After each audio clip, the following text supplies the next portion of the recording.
దేవతలు ప్రార్థించగా అనుగ్రహించిన శ్రీమన్నారాయణుడు విశ్వరూపుని తర్వాత త్వష్ట ప్రజాపతి పుత్రుడైన వృత్తాసురుని సంహారం గురించి ఈ విధంగా ఉపాయం చెప్పాడు. దేవతలారా, దదీచి అనే పేరుగల మహర్షి ఉన్నాడు. ఆ ఋషి పుంగవుని దేహం నారాయణ కవచ ప్రభావం వల్ల మహా తేజోవంతమై సారవంతమై ఉంటుంది. మీరందరూ ఆ ఋషి దగ్గరికి వెళ్ళి ఆయనను ప్రార్థించి ఆయన దేహాన్ని పుచ్చుకొనండి. ఆ మహర్షి పూర్వం బ్రహ్మస్వరూపము నిష్కలంకము అయిన అశ్వశిరము అనే విద్యను మీలోని అశ్విని కుమారులకు ఉపదేశించాడు. వారు ఆ విద్యను ఉపాసించి జీవన్ముక్తులు అయినారు.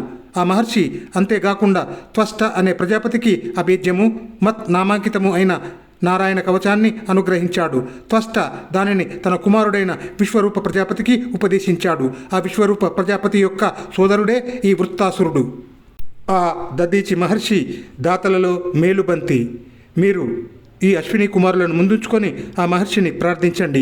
ఆయన తన దేహాన్ని తప్పకుండా మీకు ఇస్తాడు. విశ్వకర్మ ఆ ఋషి ఎముకలతో 100 అంచుల వజ్రాయుధాన్ని సిద్ధం చేస్తాడు. నా తేజో విశేషంతో నిండిన ఆ వజ్రాయుధం వృత్తాసురుని శిరస్సును ఖండించుతుంది.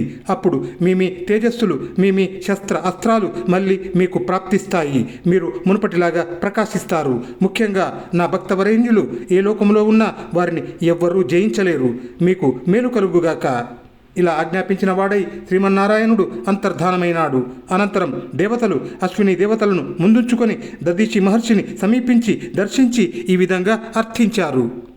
మహాత్మా, ఈ లోకములో జీవుడు సౌఖ్యాన్ని ఆశించి దేహాన్ని స్వీకరిస్తాడు. అందుకనే ఏ పరిస్థితిలోనూ దేహి అయినవాడు తన దేహాన్ని వదిలిపెట్టలేడు. ఇప్పుడు దేవతలమైన మేము దేహి అని నీ దేహాన్ని అడగడానికి వచ్చాము. దయచేసి నీ దేహాన్ని మాకు ఇవ్వండి. ఎక్కడన్ ఎల్లలోకములన్ ఎవ్వరును కోరని కోర్కి నేడు మా తెక్కలిపాటుకై తివిరి దేహము వేడంగా వచ్చినారము.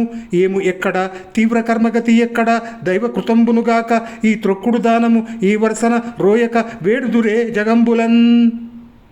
ఎక్కడ కూడా ఎప్పుడు కూడా ఎవరు కూడా కోరని కోరిక ఇది. నేడు మేము మా కష్టాలు గట్టెక్కటానికి మీ శరీరాన్ని అర్పించడానికి వచ్చాము. దేవతలమైన మేము ఇటువంటి కోరరాని కోరికే కోరుకునే తీవ్ర స్థితికి దిగజారామంటే ఇదంతా విధి వైపరీత్యముగాక మరేమిటి? లోకములో ఎక్కడైనా ఇటువంటి కక్కుర్తి దానాన్ని ఎవరైనా సిగ్గు విడిచి అడుగుతారా? మేము తప్ప.